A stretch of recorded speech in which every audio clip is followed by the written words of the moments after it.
नमस्कार। आज हम मुंशी प्रेमचंद की एक बहुत ही जानी मानी कहानी बड़े भाई साहब की गहराइयों में उतरेंगे। हमारे पास इस कहानी का मूल पाठ है और आज हम इसके किरदारों, उनके रिश्तों और प्रेमचंद जी के संदेशों को समझने की कोशिश करेंगे। तो चलिए शुरू करते हैं। कहानी में दो भाई हैं। बड़े भाई साहब जो शायद कोई 14 साल के होंगे और छोटा भाई 9 साल का।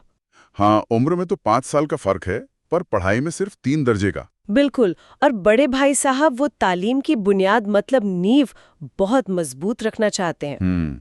भले ही 1 साल का काम 2 या 3 साल में क्यों ना हो। वो स्वभाव से तो लगते हैं कि बहुत पढ़ाकू हैं, हर वक्त किताबें खोले बैठे रहते हैं। पर मजे की बात ये है, उनकी कॉपियों पर हाशिए पर चिड़ियों, कुत्तों, बिल्लियों की तस्वीरें मिलती हैं। हाँ, या अजीब से शब्द जैसे स्पेशल, अमीना, भाइयों भाइयों। ये शायद उनके मन का एक तरह का द्वंद्व दिखाता है, या शायद पढ़ाई के बोझ से जो तनाव होता है उसका नतीजा है। और दूसरी तरफ है छोटा भाई, जिसका जी पढ़ने में बिल्कुल नहीं लगता। बिल्कुल। जैसे ही मौका मिला हॉस्टल से निकलकर मैदान में कंकड़ियां उछालना, कागज की तितलियां उड़ाना, दोस्तों के साथ मटर गश्ती करना। खेल ही उसकी दुनिया है एक तरह से। और बड़े भाई साहब को लगता है कि छोटे भाई की निगरानी करना उनका जन्म सिद्ध अधिकार है। हाँ, और छोटा भाई भी कम से कम शुरू में तो उनके हुक्म को कानून समझता है, डरता है उनसे। तो जैसे ही वो खेलकर कमरे में आता है, सामना होता है बड़े भाई साहब के रौद्र रूप से। पहला सवाल, कहाँ थे? और जवाब में खामोशी। बिल्कुल। और ये खामोशी जैसे इकबाल जुर्म है ना? हाँ कि हाँ में खेल रहा था। और फिर शुरू होता है उपदेश। अंग्रेजी पढ़ने की मुश्किलों का जिक्र, कैसे रात दिन आंखें फोड़नी पड़ती हैं, खून जलाना पड़ता है। और फिर भी मतलब बड़े बड़े विद्वान भी शुद्ध अंग्रेजी नहीं लिख पाते। ये बातें कहीं ना कहीं उनकी अपनी खींच भी दिखाती हैं शायद। हाँ, वो अपनी मिसाल देते हैं। देखो, मैं मेले, तमाशे, खेल कूद सब छोड़कर पढ़ता हूँ। और फिर भी एक एक दर्जे में 2-2, 3-3 साल लगा देता हूँ। और फिर छोटे भाई को डांटते हैं कि तुम खेलकूद में वक्त गवाकर पास होने की उम्मीद कैसे कर सकते हो? दादा की गाड़ी कमाई क्यों बर्बाद कर रहे हो? इन उपदेशों में अगर आप देखें तो बड़े भाई की अपनी कुंठा, अपनी निराशा भी साफ झलकती है। वो अपनी अकादमिक नाकामयाबी का डर छोटे भाई पर डाल रहे हैं। और छोटा भाई, वो ये लताड़ सुनकर आंसू बहाता है, हिम्मत हार जाता है। यहाँ तक कि सोचता है, छोड़ो ये पढ़ाई, घर चला जाता हूँ। फिर अचानक जोश आता है, एक टाइम टेबल बनाता है। जबरदस्त टाइम टेबल। सुबह 6 बजे से रात 11 बजे तक सिर्फ पढ़ाई, खेल कूद का नामो निशान नहीं। लेकिन टाइम टेबल बनाना एक बात है, और उस पर अमल करना बिल्कुल दूसरी। मैदान की वो सुखद हरियाली, हवा के वो हल्के हल्के झोंके, खेल का आकर्षण, वो उसे खींच ही लेते हैं। बिल्कुल। ये बच्चे के मन और शिक्षा के बोझ के बीच का टकराव है, जिसे प्रेमचंद जी ने बखूबी दिखाया है। टाइम टेबल धरा का धरा रह जाता है। फिर आता है सालाना इम्तिहान, और कहानी में एक बड़ा मोड़ आता है। हाँ, ये बड़ा दिलचस्प है। बड़े भाई साहब फेल हो जाते हैं। इतनी मेहनत के बाद भी। हाँ। और छोटा भाई जो ज्यादातर खेलता ही रहता था, वो न सिर्फ पास होता है बल्कि अपनी क्लास में अव्वल आता है। फर्स्ट। अब दोनों भाइयों के बीच सिर्फ 2 साल का अंतर रह गया। और इस कामयाबी से छोटे भाई में एक नया आत्मविश्वास आता है, थोड़ा अभिमान भी। हाँ, अब बड़े भाई साहब का वो पहले जैसा रौब, वो दबदबा उस पर नहीं रहता। वो ज्यादा आजादी से खेलने कूदने लगता है। मन में ख्याल भी आता है कि भाई साहब को कुछ ताना मारे, पर उनकी उदासी देखकर चुप रह जाता है। लेकिन उसके रंग ढंग से साफ जाहिर होता है कि अब वो पहले जैसा डरा हुआ नहीं है। बड़े भाई साहब भी ये बदलाव महसूस करते हैं। हाँ। अपनी सहज बुद्धि से भांप लेते हैं। और फिर एक दिन मौका मिल ही जाता है, जब छोटा भाई सुबह का सारा समय गुल्ली डंडे में बिताकर लौटता है। तो भाई साहब फिर नसीहत देना शुरू करते हैं। इस बार उनका निशाना होता है घमंड। बिल्कुल। वो रावण का, शैतान का, शहरूम का उदाहरण देते हैं। बताते हैं कि अभिमान तो बड़े बड़ों का नहीं रहा। हाँ, कहते हैं कि तुम एक बार अव्वल आ गए तो क्या हुआ, अंधे के हाथ बटेर लग गई समझो। और जोर देते हैं कि सिर्फ इम्तिहान पास कर लेना असल चीज नहीं है। असल चीज है बुद्धि का विकास, जो पढ़ा है उसका मतलब समझना। ये एक तरह से रटंत विद्या पर कटाक्ष है। बिल्कुल। लेकिन फिर वो अगली क्लास की पढ़ाई का ऐसा भयानक नक्शा खींचते हैं, अलजबरा, ज्योमेट्री, जहां अ ब ज की जगह अ ज ब लिख दिया तो सारे नंबर कट गए। इंग्लिस्तान का इतिहास, जहां दर्जनों हेनरी, जेम्स, विलियम, चार्ल्स के नाम याद रखने पड़ते हैं। और वो समय की पाबंदी पर 4 पन्ने का निबंध लिखने की बेतुकी शर्त। इन बातों से प्रेमचंद उस समय की शिक्षा प्रणाली की जो निरर्थकता थी, जो बोझ था छात्रों पे, उसे दिखा रहे हैं। हाँ, और विडंबना ये है कि बड़े भाई साहब खुद उस सिस्टम के शिकार हैं, फिर भी छोटे भाई को डराने के लिए उसी का हवाला दे रहे हैं। और आखिर में वो अपना सबसे बड़ा हथियार इस्तेमाल करते हैं, अनुभव। मैं लाख फेल हो गया हूं, लेकिन तुमसे बड़ा हूं। संसार का मुझे तुमसे कहीं ज्यादा अनुभव है। ये सुनकर छोटा भाई फिर डर जाता है।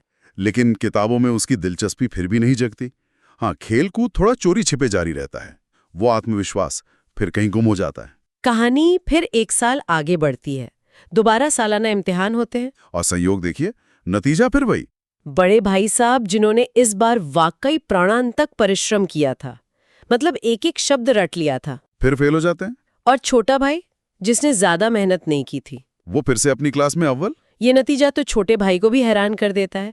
उसे बड़े भाई साहब की हालत देखकर दया आती है। हाँ, और जब नतीजा सुनाया जाता है तो बड़े भाई रो पड़ते हैं, और उन्हें रोता देखकर छोटा भाई भी रो पड़ता है। पास होने की खुशी जैसे आधी रह जाती है। ये दिखाता है कि डांट डपट के बावजूद दोनों के बीच एक गहरा भावनात्मक रिश्ता है। अब दोनों के बीच सिर्फ 1 दर्जे का फासला रह गया है। छोटे भाई के मन में एक पल के लिए ख्याल आता भी है, एक कुटिल विचार कि कहीं भाई साहब 1 साल और फेल हो जाएं तो मैं उनके बराबर आ जाऊंगा, फिर उन्हें डांटने का आधार क्या रहेगा। लेकिन वो फौरन इस विचार को मन से निकाल देता है।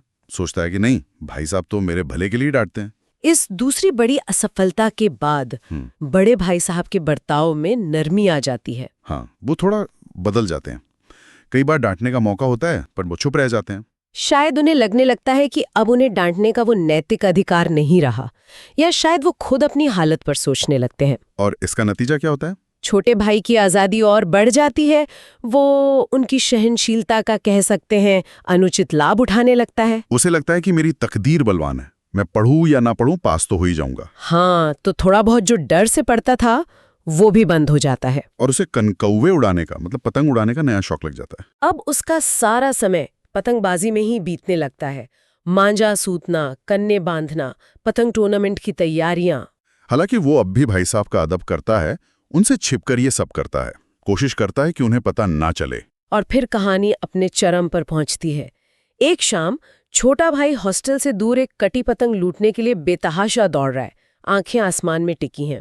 और तभी अचानक बाजार से लौटते हुए बड़े भाई साहब से उसकी मुठभेड़ हो जाती है। भाई साहब उसका हाथ पकड़ लेते हैं, और पहले तो वही पुराना गुस्सा फूट पड़ता है। हाँ, कहते हैं 8वीं जमात में आ गए हो, मुझसे सिर्फ 1 दर्जा नीचे हो, और इन बाजारी लौंडों के साथ एक ढीले की पतंग के लिए दौड़ते तुम्हें शर्म नहीं आती? तुम्हें अपनी पोजीशन का कुछ ख्याल है? लेकिन फिर अचानक उनके तर्क की दिशा बदल जाती है। ये बहुत महत्वपूर्ण है। हाँ, और यहीं प्रेमचंद कहानी का पूरा सार रख देते हैं। भाई साहब कहते हैं, मैं तुमसे 5 साल बड़ा हूं और हमेशा रहूंगा। बिल्कुल। मुझे जिंदगी का जो तजुर्बा है, तुम उसकी बराबरी नहीं कर सकते, चाहे तुम मेरी ही जमात में क्यों ना आ जाओ, या मुझसे भी आगे निकल जाओ। और फिर वो कहते हैं, वो बात जो इस कहानी की जान है, समझ किताबें पढ़ने से नहीं आती है, दुनिया देखने से आती है। वो अपनी अनपढ़ अम्मा का, कम पढ़े लिखे दादा का उदाहरण देते हैं। हाँ, कि उन्हें दुनिया की समझ हमसे ज्यादा है, और इसीलिए उन्हें हमें समझाने सुधारने का अधिकार है, क्योंकि उनका तजुर्बा ज्यादा है। वो व्यवहारिक ज्ञान की मिसालें देते हैं, बीमारी में क्या करना है, महीने भर का खर्च कैसे चलाना है। अपने हेडमास्टर साहब का उदाहरण देते हैं, जो ऑक्सफोर्ड से एमए है, लेकिन घर उनकी बूढ़ी माँ उनसे बेहतर चलाती है। ये अनुभव और जीवन की समझ की किताबी ज्ञान पर एक तरह से निर्णायक जीत है। और भाई साहब चेतावनी देते हैं कि तुम ये घमंड दिल से निकाल दो कि तुम मेरे बराबर आ गए हो और अब आजाद हो। कहते हैं, मैं तुम्हें बेराह नहीं चलने दूंगा, जरूरत पड़ी तो थप्पड़ का प्रयोग भी कर सकता हूं। इस बार उनकी डांट का आधार पढ़ाई या इम्तिहान नहीं है। नहीं, इस बार आधार है उम्र और जिंदगी का अनुभव। और ये दलील काम कर जाती है। छोटा भाई नतमस्तक हो जाता है। उसे पहली बार सचमुच अपनी लघुता का एहसास होता है, और बड़े भाई साहब के प्रति उसके मन में श्रद्धा उत्पन्न होती है। वो भीगी आंखों से कहता है, आप जो कह रहे हैं वो बिल्कुल सच है, और आपको ये कहने का हक है। बड़े भाई साहब उसे गले लगा लेते हैं, और फिर वो एक ऐसी बात कहते हैं जो उनके चरित्र का एक बिल्कुल अलग पहलू दिखाती है, उनका त्याग। हाँ, वो कहते हैं, मैं कनकोए उड़ाने को मना नहीं करता, मेरा जी भी ललचाता है, लेकिन क्या करूं, खुद बेराह चलूं तो तुम्हारी रक्षा कैसे करूं, ये कर्तव्य भी तो मेरे सिर पर है। इस एक वाक्य में उनकी अपनी दबी हुई इच्छाएं और छोटे भाई के प्रति उनकी गहरी जिम्मेदारी का भाव दोनों साफ दिखते हैं। बहुत मार्मिक क्षण है ये। और कहानी का अंत तो बहुत ही सुंदर और प्रतीकात्मक है। हाँ, उसी वक्त एक कटी हुई पतंग उनके ऊपर से गुजरती बड़े भाई साहब जो लंबे हैं वो उछलकर उसकी डोर पकड़ लेते और बेतहाशा हॉस्टल की तरफ दौड़ते हैं। और छोटा भाई उनके पीछे पीछे। उस एक पल में वो दोनों सिर्फ बच्चे हैं, भाई हैं। उम्र, दर्जा, नसीहत, जिम्मेदारी सब जैसे हवा में उड़ जाता है। सिर्फ बचपन का वो निश्चल आनंद रह जाता है। तो इस पूरी कहानी से और हमारी इस बातचीत से क्या मुख्य बातें निकलकर सामने आती हैं? देखिए, सबसे अहम मुद्दा तो वही है, अनुभव बनाम किताबी ज्ञान। प्रेमचंद जी साफ तौर पर जिंदगी के तजुर्बे को, दुनिया देखने को ज्यादा महत्व देते हैं।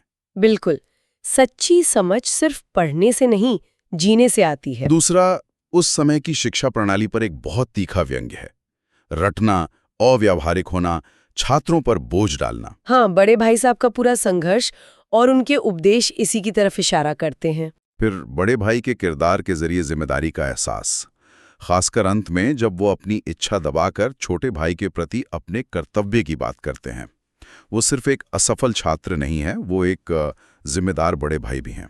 और हाँ, बचपन की वो सहजता, खेलने की इच्छा और उस पर बड़ों की उम्मीदों का, नियमों का दबाव, छोटे भाई का पूरा व्यक्तित्व इसी कश्मकश में दिखता है। और आखिर में ये दो भाइयों के बीच के एक जटिल और लगातार विकसित होते रिश्ते की कहानी है। डर, सम्मान, थोड़ी खीज, प्यार, हमदर्दी और अंत में एक गहरी समझ। ये रिश्ता बदलता रहता है, जो इसे बहुत वास्तविक बनाता है। सचमुच, बड़े भाई साहब सिर्फ एक कहानी नहीं है, ये जिंदगी और तालीम पर एक गहरा विचार है। हाँ, और ये हमारे लिए एक सवाल छोड़ जाती है। आज के दौर में जहां ज्ञान और डिग्रियां हासिल करना शायद पहले से ज्यादा आसान हो गया है, क्या हम किताबी इल्म और जिंदगी के तजर्बे के बीच सही तालमेल बिठा पा रहे हैं, या कहीं एक की दौड़ में दूसरा पीछे तो नहीं छूट रहा? इस पर सोचना जरूरी है।